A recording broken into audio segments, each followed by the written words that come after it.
You're listening to the Autism Weekly podcast. Each week, we share community voices and bring light to stories that increase awareness, acceptance, equity, access, and inclusion. If you haven't already, subscribe to join the Autism Weekly family. I'm your host, Jeff Skibitsky. This week, we're joined by Dr. Han Ren, a licensed clinical and school psychologist, consultant, and speaker, deeply committed to liberation in anti-oppressive work. Through widely viewed social media content, Dr. Ren makes mental health accessible, focusing on collective healing in marginalized communities like Asian Americans and children of immigrants. Featured on TEDx, Headspace, BuzzFeed, and Huffington Post, Dr. Ren advocates for culturally affirming care. Welcome to the podcast, Dr. Han Ren. Thank you so much for having me, Jeff. Well, it's my pleasure. And this is actually a topic I love talking about just because I don't know that we have given it enough of a space within the therapeutic community. And then also just as far as any sort of advocacy work and legislative work. But maybe you can give us a little bit of background of where your interest came in empowering diverse communities, but also within the neurodivergent community itself.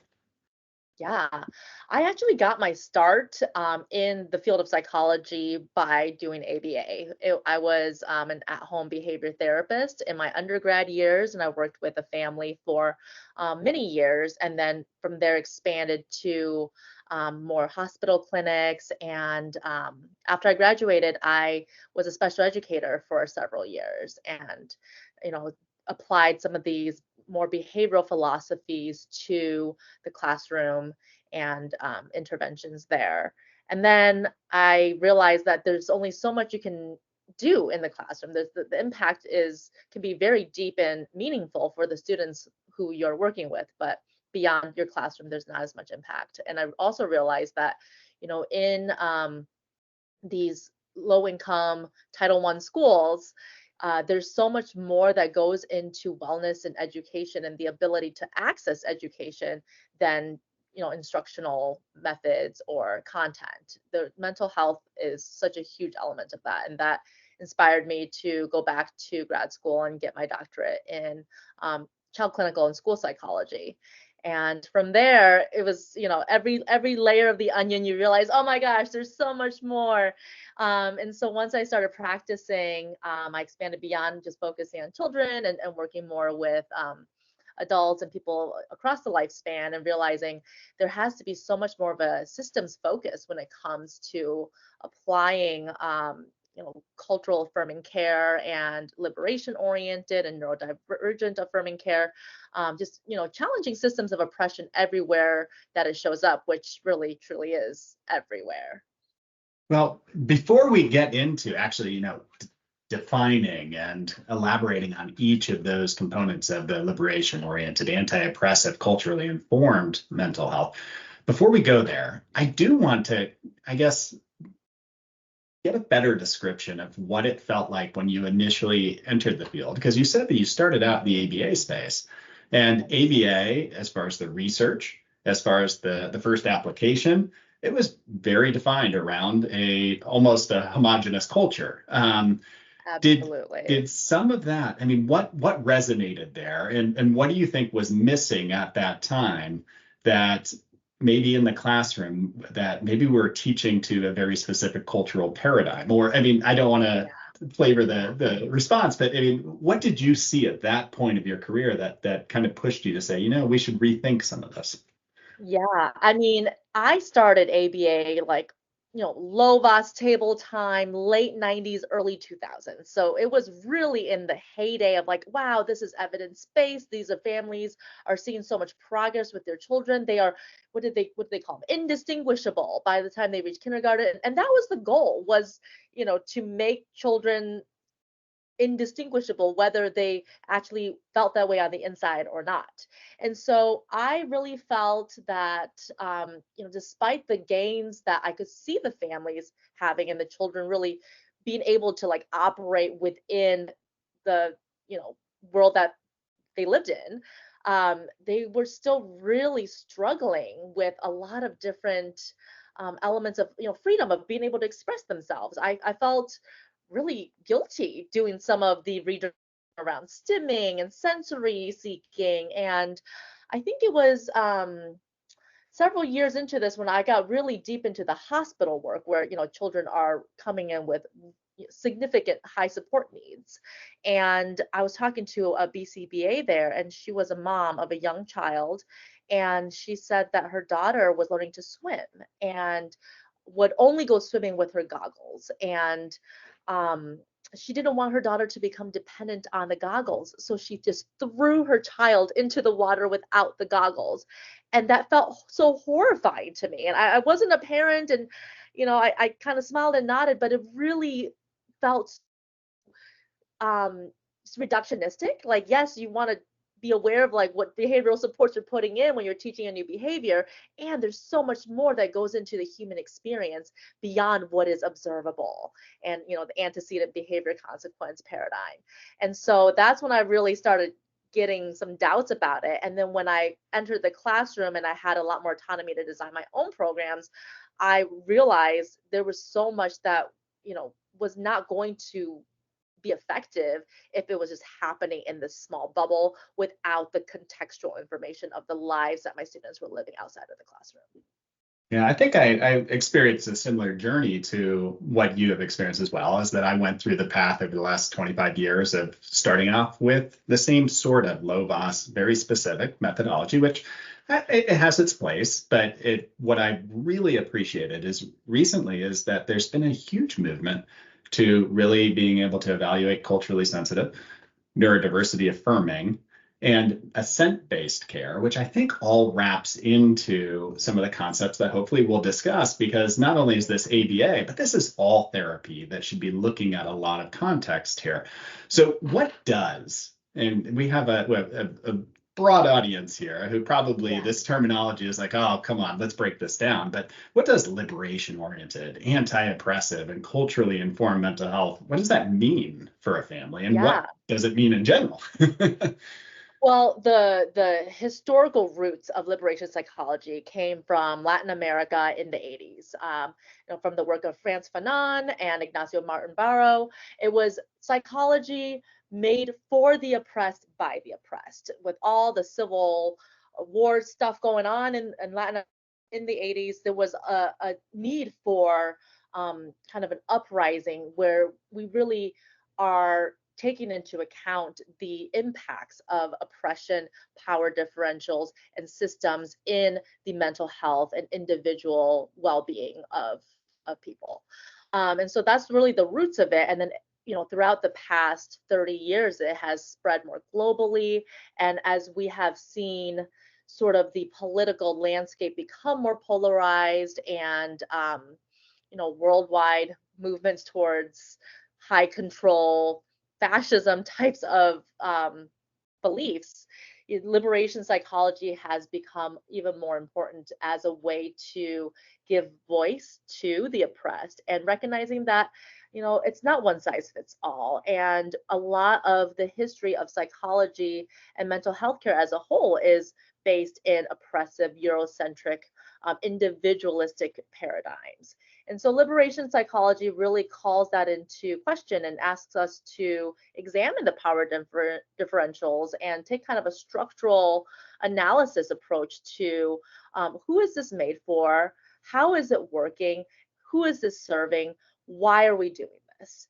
And this really shifts from the biopsychosocial medical model of psychopathology, where is housed within the individual and decontextualized. It can be very beneficial for some people who tend to experience life in a more dominant characteristics, falling within dominant frameworks. But for those of us who have been marginalized or minoritized, a lot of this doesn't work or apply when you strip it of culture and context.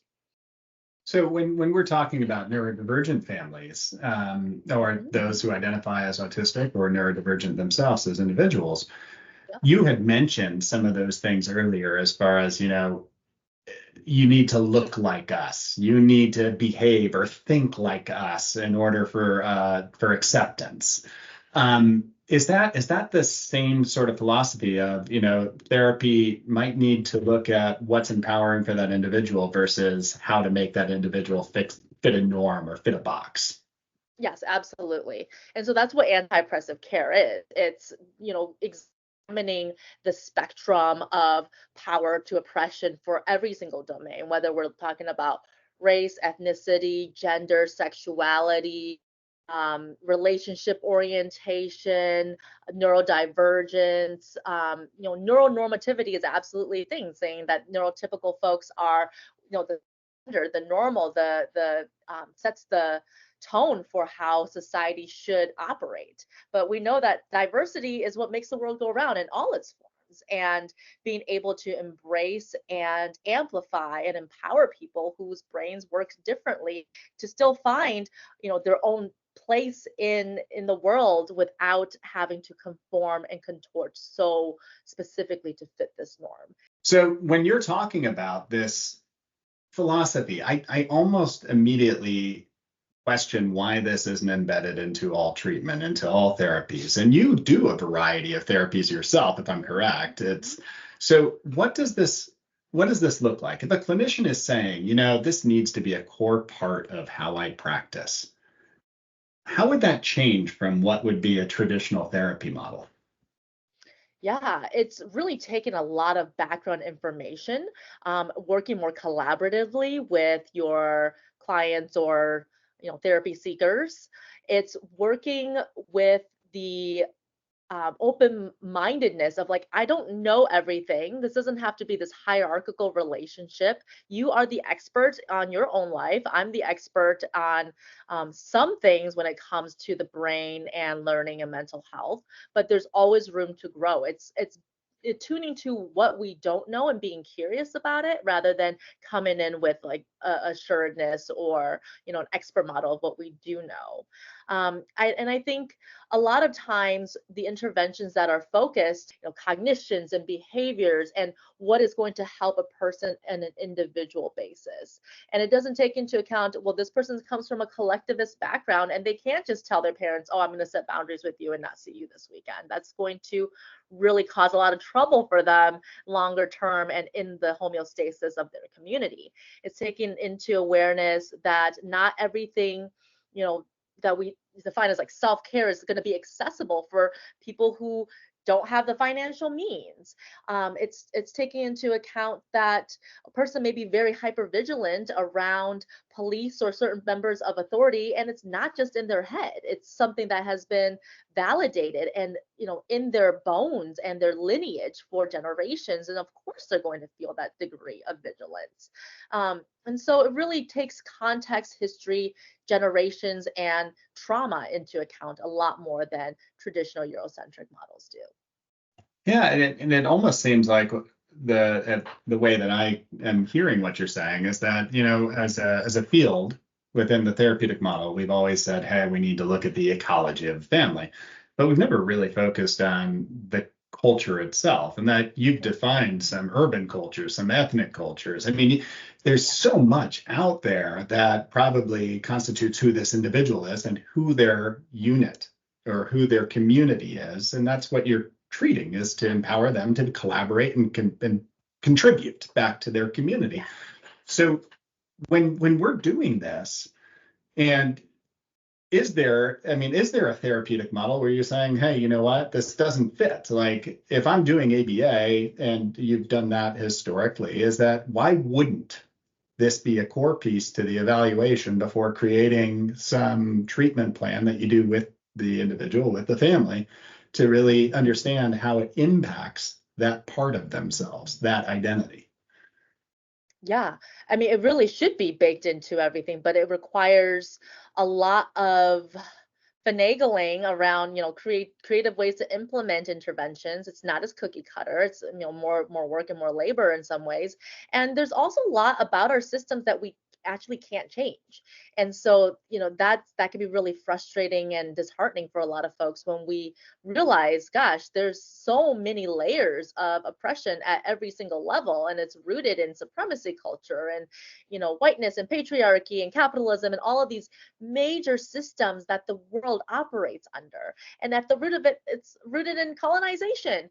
And these are not things that we can address nearly as readily as, okay, let's reward this behavior, or oops, had a intrusive thought, snap a rubber band. So it's a lot more labor intensive, and it's a lot deeper heart work. And not every consumer is going to be in a place to be able to access that either, nor does everybody want to do that. Some people just want symptom relief. And so it really depends on who you're working with and what their specific goals are. But I think when you peel away the layers of the onion, you can't ignore that these major systemic forces are at the roots of some of the world's greatest suffering. When you're doing child-based work, and when we're trying to bring in the family unit, I would imagine some of that historic oppression that you're describing has already affected the family, and the fact that they're saying, this is what I've told I need to do for my child. This is what I've told my child needs to look like to fit in. So is there a part to this where we need to be focusing on the family and helping them to understand what it is that they want versus what they're told to want prior to even the treatment process? Or is that something that's just, it lives the life of treatment? Yeah, I mean, I think it's something you want to get clear on prior to the treatment process, but of course iterate and evolve throughout treatment. An example of this is, in the past decade or so, we've seen a lot of pushback against ABA, just from people who have experienced it in their childhoods, and it has been deemed abusive, and rightfully so for a lot of these people's lived experiences. But it's kind of like a pendulum. Then you swing to this other extreme where everyone's like staunchly anti-ABA, and then they're accessing these different types of care and intervention. However, are these things covered by insurance? Are these treatments accessible to people who aren't as well versed? A lot of times when people are surviving in, trying to support special needs children, they are going to veer towards whatever is accessible to them. And after years of advocacy, ABA is the most accessible insurance covered intervention at this point. And maybe, in more privileged families, you don't have to have your child get in line in any meaningful way because you have the privilege of, whiteness and money and security to keep your child from being harmed when they are having an autistic meltdown. But in some families, there is some need to kind of appear more neurotypical as a matter of safety, as a matter of not having, police called, and these tragic stories that we hear constantly about how our law enforcement still doesn't know how to interact with people having mental health crises. So, you have to consider all of these different ecosystems all at the same time, and the ways that they interact and are layered on top of each other, which makes it complicated because it depends. The answer is it depends. There's no simple way to just, one size fits all with this. Yeah, and I think that we both, as we've shared earlier, have lived an experience where we've seen some evolution of the science, of the treatment, of the therapy over time. And I think that's the fact that, the more that you're open-minded, the more that you're able to take in different perspectives, is that you're making things better as time goes on. So you don't have to live in the polarized world. As long as you can communicate, ideally, you can start to repair some of those areas that might need some reparation. And I think that when we're talking about cultural sensitivity, when we're talking about, because you mentioned there's marginalized communities out there, what are some of the areas right now within mental health treatment that you'd say we have extreme either prejudice or we're lacking information in the way that we're treating people because we have not really understood their culture to this point? And it's causing some, deleterious effect. Yeah. I mean, I think anytime we have, cross-cultural pairings between therapist and client, it's a time to be extra aware and diligent about your cultural humility and, being as affirming as possible without putting the labor on your client to educate you. We've seen just a lot of poor impacts by having like white therapists with a lot of power and access and dominant ideology working with clients of color who may not have access to those resources and may feel completely misunderstood by these like mainstream interventions about boundary setting or clear and direct communication, which just doesn't apply as much in some collectivist cultures. And then we're also looking at, how the world is very heteronormative, cisnormative, mononormative. There's not a lot of integration to the diversity and fluidity when it comes to gender, sexuality, or relationships. And people, when they apply those frameworks in their interventions and they assume certain elements about a person's well-being based on these assumptions, they can really go astray and pathologize things that don't necessarily need to be pathologized. And same with parenting strategies and tactics. There's such a diversity in that too. And I really see like all of this as a pendulum. We're trying to figure out like just where we are in the swing of things, and like we're always kind of course correcting, and sometimes that leads to overcorrection. But being able to be self-aware, self-reflective, mindful, and flexible about how we approach this based on the information that we're getting from the people that we're working with and their specific context is, I think, the most valuable skill set. If you were to, I guess, coach me on this aspect right now, is that when I walk into a situation where I know that I'm not going to be fully versed in the culture, my first inclination is that it's okay that I might have some ignorance here, as long as I have humility to ask the questions, get informed, and become a part of that partnership so that I can build trust so they can help guide me. And together we can come up with the right options, decisions, and move forward. Yeah. But Yeah. you had mentioned that we can't put the reliance on the family educating us. So where's the balance on that? Because I'd immediately say, I don't know enough about your culture. I need to learn more. Can you please help me to be able to understand, or at least course correct me during the treatment of where there might be some misguidance on my part? Yeah. Where is that balance? Yeah, I think that's going to be an individual case by case basis, but you want to invite the you want to be open for feedback and invite the collaboration every step of the way. That maybe you say something deliberately wrong and see if they correct you, and if they don't correct you, like, hey, how come you didn't correct me? Let's talk about that. Can we talk about ways that we can build the trust and safety so that you can be more honest and open with me? And then depending on whatever the culture or backgrounds and context of this person's lived experiences, doing your own research, reading books by people who share that background, or talking to cultural brokers and consultants around things to keep in mind when working with people of a certain background.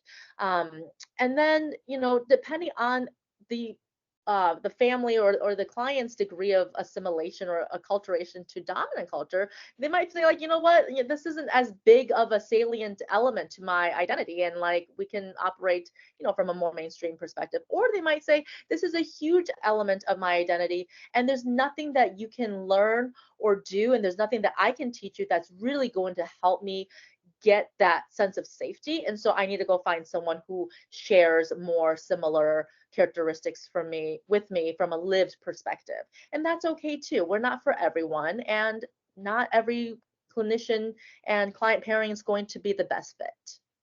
Yeah, and fit is extremely important. One of the challenges that we run into in the mental health field in general, and in psychology and in behavioral analytic work especially, is that when you look at who the psychologists are, when you look at who the behavior analysts are, there isn't a proportion that's going to match the client base. And so it puts the onus on the clinician to say, I need to start working on some of these things.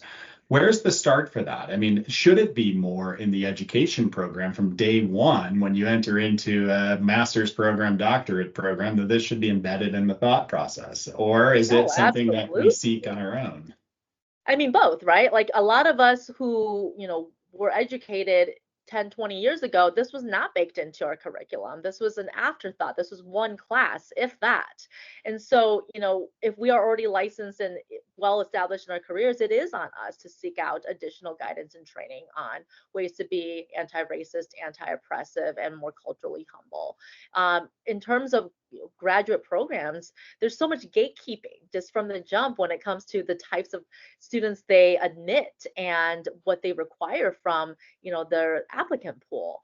And that's something that these systems need to address and check themselves on. Why are we only admitting people who are coming from a certain demographic? And it really can't be the answers like, oh, they are the best, right? Like that's a very limited lens through which to look at what it constitutes the best. And when it comes to cultural fit, like that is going to lead to the best care for a lot of these families. So just starting from the recruitment process, we as a field need to be more conscious of our gatekeeping.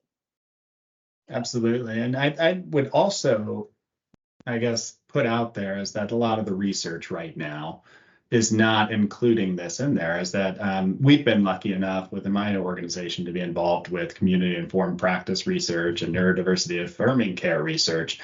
But it's still in its nascence as far as within the field of behavioral health. And one of the things I'd say is that if we could get more people focused on this and more research, I think that it becomes more of an accepted and an immersive practice into what everybody's implementing in the field.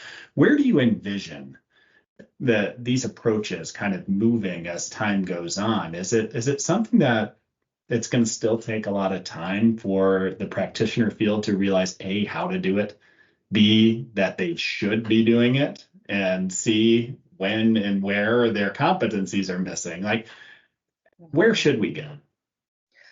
I think this is such a hard question to answer because, obviously I'm very passionate about it and I have very strong beliefs on where it should go. And, our mental health field is a reflection of our cultural zeitgeist. And if you look at the polarization of our culture and our politics and, the elimination of diversity, equity, inclusion programs from entire states and just the more oppressive, conservative leanings of policy making, the anti-queer, anti-trans, anti-women's health type of legislation that we are seeing across the country. Like, it makes this goal feel so much further away than it even did 5 years ago. And so, we have to be able to advocate for policy shifts from a very broad perspective, if we really hope that this will take root on, kind of the micro niche scale that we're looking at when it comes to behavioral health.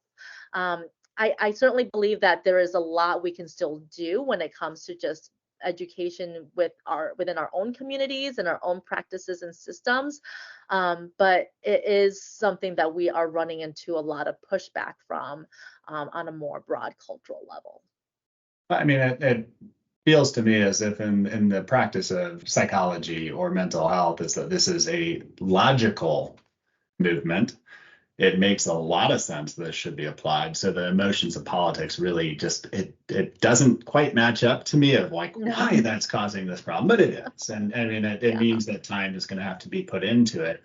What resources would you be guiding parents or clinicians to right now to make sure on these individual cases that they understand or that they have a voice through the process to start to be able to self-advocate in some of these situations? Are there specific resources that we should all be aware of? I think there's a lot of great, content creators now on social media who come from a variety of backgrounds. There's a lot of great justice-oriented, liberatory, clinicians who are speaking about this is what you should be aware of when you're looking for a therapist, or these are the questions you should be asking. This is how therapy should be in order to be more systems informed and liberation oriented. When it comes to, there's definitely books, right? There's books that are written about, decolonizing therapy, decolonizing the body, lots of liberation oriented books. I'm not super aware about autism in general. I know that Sunny Jane Wise, the lived experience counselor, which they are based in Australia, I believe. They have the Neurodiversity Affirming DBT book, and I think are working on other projects around more neurodivergence affirming care. I think the more that we can just hodgepodge our own resources and education around this, the better we can inform our own communities. But in terms of just definitive sources, I'm not super aware of sources that are accessible for families that aren't just really academic or theory based. Well, I mean, I think that just the fact that you're out there and that you're having people talk about this, think about this, listen to some of the perspectives that are out there, is that hopefully more of these resources will start to come about, and that there be more education on how to be able to implement this and how to make this a priority in practice. But Dr. Wren, I really appreciate you coming on today and being able to talk us through some of these complex issues and put an arrow on some of the things that we need to really start to understand and prioritize in the way that we care for our clients. Yeah, absolutely. Listening to people who have this lived experience is so essential. Some of my favorite autism educators have been on social media. Nigh Functioning Autism, Fidget and Fries.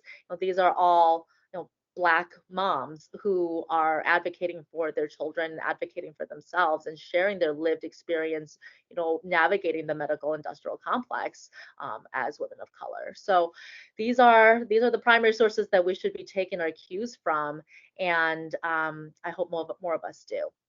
Well, thank you again, and we really appreciate it. Thank you. Thank you for listening to Autism Weekly. We hope you tune back in next week to learn more about autism in the real world. Autism Weekly is now found on all the major listening apps, including Apple Podcasts, Google Podcasts, Stitcher, Spotify, Amazon Music, and more. Subscribe to be notified when we post a new podcast. Autism Weekly is produced by ABS Kids. ABS Kids is proud to provide diagnostic assessments and ABA therapy to children with developmental delays like autism spectrum disorder. You can learn more about ABS Kids and the Autism Weekly podcast by visiting abskids.com. Thanks for tuning in. See you again next week.